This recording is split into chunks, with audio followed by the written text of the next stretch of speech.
बिस्मिल्लाहिर्रहमानिर्रहीम। लाखों करोड़ों दरूद खातमुन नबीयीन नबी अकरम सल्लल्लाहु अलैहि वसल्लम पर और उनकी याद पर। कल हमने टॉपिक किया था testing hypothesis about beta regression coefficient. आज जो हमारा नेक्स्ट टॉपिक है वो है testing of hypothesis about alpha, यानी कि इंटरसेप्ट के बारे में हमने टेस्टिंग करनी है। सेम प्रोसीजर है, जस्ट ये है कि यहाँ पर थोड़ा सा फॉर्मूले में डिफरेंस आएगा। बाकी स्टेप्स जो हैं, प्रोसीजर जो हैं, टैबुलेटेड वैल्यूज़ जो हैं, क्रिटिकल रीजन चीज़ें जो हैं, बाकी सारी तकरीबन सेम रहेंगी। अब कल हमने जो क्वेश्चन किया था उसके अंदर ये डाटा गिवन था। इसी डाटा के ऊपर जो है मैं अल्फ़ा को भी टेस्ट करने लगा हूँ। अब पहले हमने किया था बीटा इज इक्वल टू 0.5, इसके लिहाज से हमने टेस्टिंग की थी।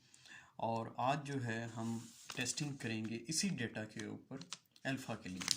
तो अल्फ़ा को उसने कहा कि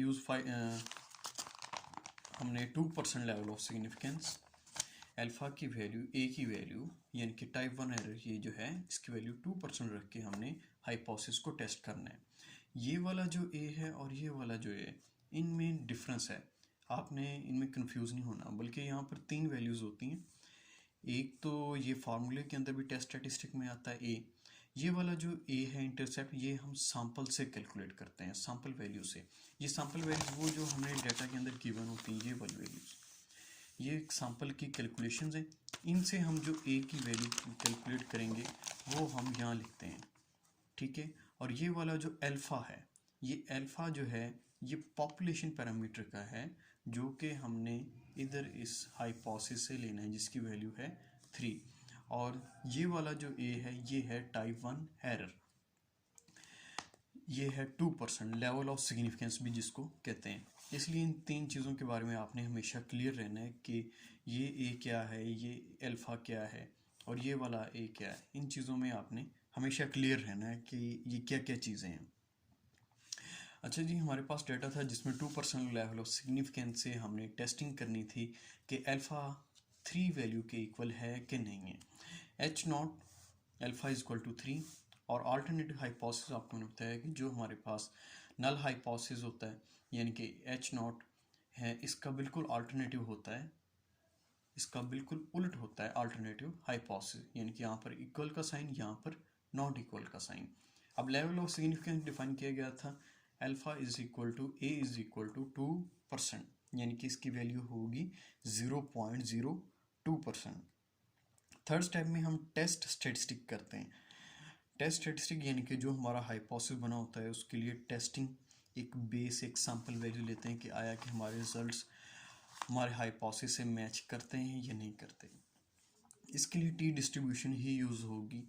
T is equal to A minus alpha divide by S of A, standard error of A. S A का मतलब होता है standard error of A, where यहाँ पर जो है एस ए की वैल्यू जो है वो इक्वल है S Y dot X under root 1/n plus X bar over summation X minus X bar whole का स्क्वायर। ये X minus X bar whole का स्क्वायर, ये भी टर्म आपने कल पढ़ी, आपको पता है ये किसकी इक्वल होती है। मैं आपको दोबारा दिखा देता हूँ। ये वाली टर्म ये हमने कल पढ़ी हुई है, ये वाली चीज़ इसके इक्वल होती है। और इसकी कैलकुलेशन जब हमने की थी तो हमारे पास आंसर आया था इसका ये वाला, ये हमने इधर डायरेक्ट से पुट करके हमने इसका आंसर निकाला था 2160। हम यहाँ पर इसको डायरेक्ट वैल्यू 2160 भी लिख सकते हैं क्योंकि ऑलरेडी हमारे पास कैलकुलेट की गई है। अब यहाँ पर एस वाई डॉट एक्स है, ये इक्वल है is equal to summation Y minus Y hat का square divide by n minus 2 under root. अब ये सारी टर्म जो है एस वाई डॉट एक्स ये हमने कल कैलकुलेट की थी। एस वाई डॉट एक्स ये वही फार्मूला है सेम, ठीक है, क्योंकि डाटा वही है, हम यही वैल्यूज़ को यूज़ कर सकते हैं। 2.578 इस सारी वैल्यूज़ को इक्वल मैंने लिख दिया यहाँ पर 2.578। अब एस वाई डॉट एक्स को हमने वापस एस ऑफ ए यानी स्टैंडर्ड एरर ऑफ ए इसमें पुट किया वैल्यूज़ को 2.578 अंडर रूट 1/n, n की value 10 plus X bar square, x बार की वैल्यू 25, ये भी कल हमने की हुई है। एक्स बार इक्वल होता है समेशन एक्स ओवर एन के। और ट्रांसमिशन एक्स माइनस एक्स बार का स्केयर यानी कि 2160। ये सारी वैल्यूज जो हैं वो क्योंकि डाटा सेम है तो पिछले ही वैल्यू से मैंने ले ली हैं। अब इस सारे को सॉल्व किया तो आंसर आया 1.60। ये एस ऑफ ए का आंसर है, स्टैंडर्ड एरर ऑफ ए। ठीक है, अब यहाँ पर टेस्ट स्टैटिस्टिक में मैंने ए की वैल्यू जो है 4.04, ये भी कल हमने कैलकुलेट की थी।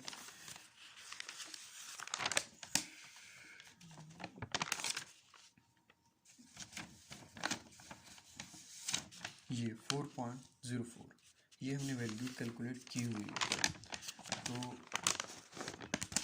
ए की भी जगह 4.04 माइनस ये ए अल्फ़ा की वैल्यू 3 यानी कि जो पॉपुलेशन वैल्यू वो हम लिखते हैं, डिवाइड बाय एस ऑफ ए, ये अभी जो निकाला है 1.60 इज इक्वल टू 0.65। ये टेस्ट स्टैटिस्टिक की वैल्यू आ गई। उसके बाद है जी 4 स्टेप क्रिटिकल रीजन,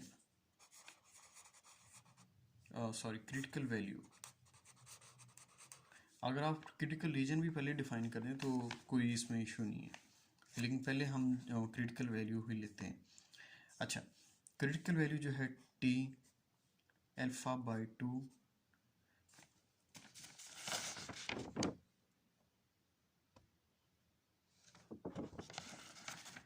अच्छा, मुझे एक और चीज़ बल्कि याद है यहाँ पर लिखने से अल्फा बाई 2 कि कल आपको मैंने ये क्राइटेरिया करवाया था कि जब अल्टरनेटिव हाइपोथेसिस आपका इस तरह का होगा आपने अपनी क्रिटिकल वैल्यू इस तरह लेनी है। अच्छा, यहाँ पर जो है टी कैलकुलेटेड में आपने जब हमारे पास इस तरह का नॉट इक्वल का साइन होगा तब आपने यहाँ पर अल्फा बाई 2 लेना है।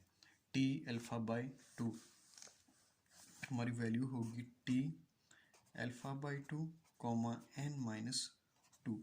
ठीक है, ये टू साइड, इसको हम कहते हैं टू टेल टेस्ट।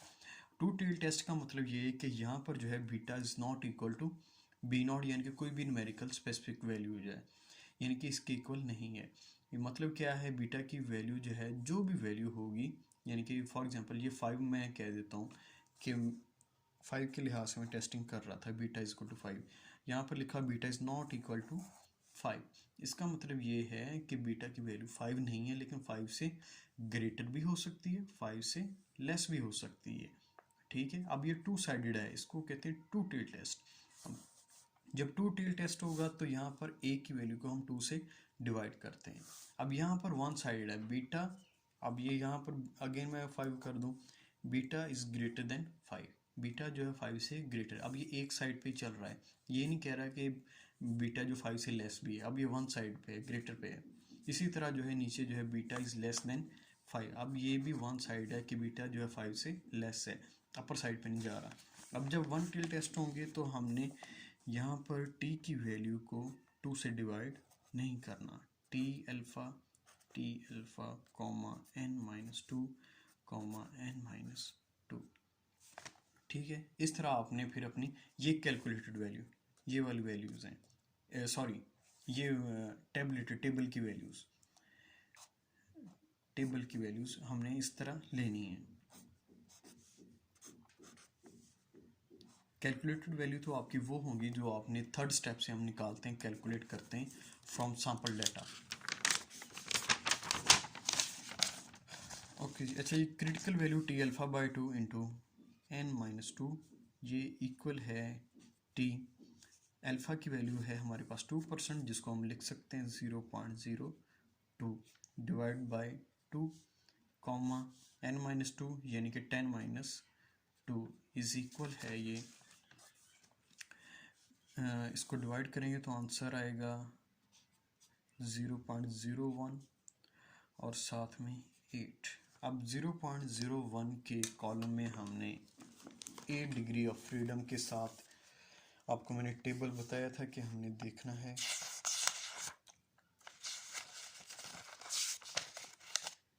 ये हमारे पास टेबल है 0.01, ये इस रो में देखना है, ये 0.01 हमारे पास है और दूसरी तरफ वैल्यू है 8।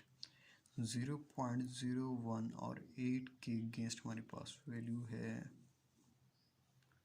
2.896, ये हमारे पास क्रिटिकल वैल्यू है।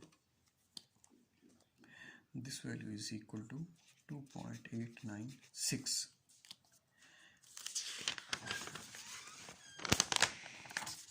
इस वैल्यू के लिहाज से हमने फर्दर जो है टेस्टिंग करनी है। अब फिफ्थ स्टेप पे क्रिटिकल रीजन। क्रिटिकल रीजन मतलब रिजेक्ट H0, हाइपोथेसिस को रिजेक्ट कर दें इफ टी कैलकुलेटेड वैल्यू साथ में एब्सोल्यूट ग्रेटर और equal to T tabulated value. अब कैलकुलेटेड वैल्यू थी हमारे पास जो थर्ड स्टेप में, वो थी 1.60, ग्रेटर और इक्वल टू टेबल वैल्यू थी 2.896 आई थिंक जी, 2.896। अब बताएं कि क्या वैल्यू ये इससे ग्रेटर है। ऑब्वियसली ये वैल्यू इससे ग्रेटर नहीं है। अगर ये ग्रेटर होती फिर हमने क्या करना था, रिजेक्ट H0। अब ये वैल्यू से ग्रेटर नहीं है तो हम H0 को रिजेक्ट नहीं करेंगे। अब कंक्लूजन है यहाँ पे, since the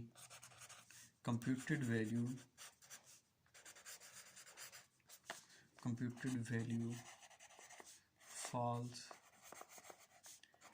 in the rejection region, so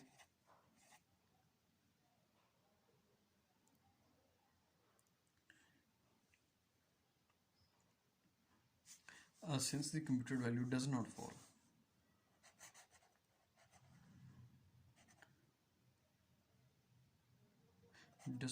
in the rejection region, so we do not reject H0। क्योंकि ये वैल्यू हमारी से ग्रेटर नहीं थी तो इसलिए हम H0 को रिजेक्ट नहीं कर रहे। हमारी वैल्यू जो है क्रिटिकल रीजन में फॉल नहीं कर रही तो हम H0 को रिजेक्ट नहीं करेंगे। ओके, यहाँ तक हमारा क्वेश्चन कंप्लीट हो गया।